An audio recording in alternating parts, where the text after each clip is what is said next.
Une graine a besoin de pluie pour pousser.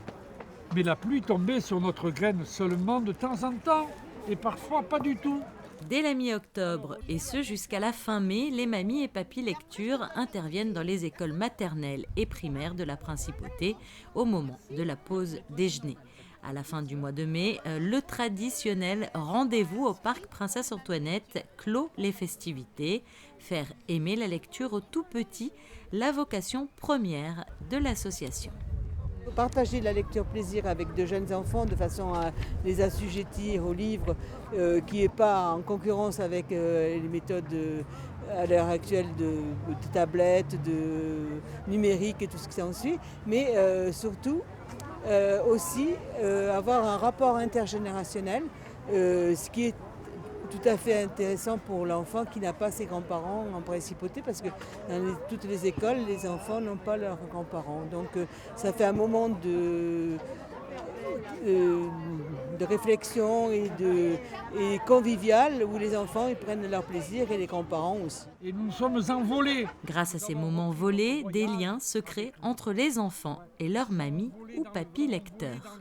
Je retrouve l'esprit de mes enfants, la lecture, et puis surtout de leur retrouver des histoires. Moi, je leur conte de préférence les contes, j'allais dire, classiques, Andersen, Perrault, qu'on ne lit plus. Maintenant, bon, ils les voient peut-être de temps en temps à la télévision, c'est possible. Mais ces contes-là, qui sont quand même les grands classiques des contes pour enfants, Cendrillon, Blanche-Neige, les histoires de sorcières, je trouve que ça leur donne un autre aspect que les histoires qu'il y a maintenant, qui sont, comment dirais-je, beaucoup plus attachées au réel. Là, c'est vraiment le domaine féerique. Ça, je crois que c'est important. Les petits s'attachent à leurs conteurs et certains deviennent même les chouchous des bambins, créant parfois quelques charmants petits quiproquos. Ce qui arrive parfois, c'est que bon, je prends le bus et il arrive qu'un enfant soit dans le bus avec ses parents, il arrive, oh, papy lecture, puis les parents, mais qu'est-ce que c'est ce travail? Qui c'est ce monsieur? Alors quand ils apprennent, après, bon, il n'y a pas de problème. Mais au départ, je sens qu'il y a un côté inquiet de dire comment ça se fait que mon enfant va se... Voilà. Mais c'est très, très... Et puis c'est toujours très... Ils sont très intéressants. À ce jour, l'association monégasque compte plus de 70 mamies et papys lecteurs, les papys se faisant quand même plus rares. Alors, on aimerait un peu plus de papys, mais c'est vrai que ça s'amenuise, les papys lecteurs.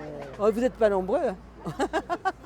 Alors si vous aussi, messieurs, vous souhaitez rejoindre cette belle association, rendez-vous l'année prochaine pour des instants de lecture mémorables avec à la clé des moments de complicité intergénérationnelle et le sourire d'un enfant. Au revoir.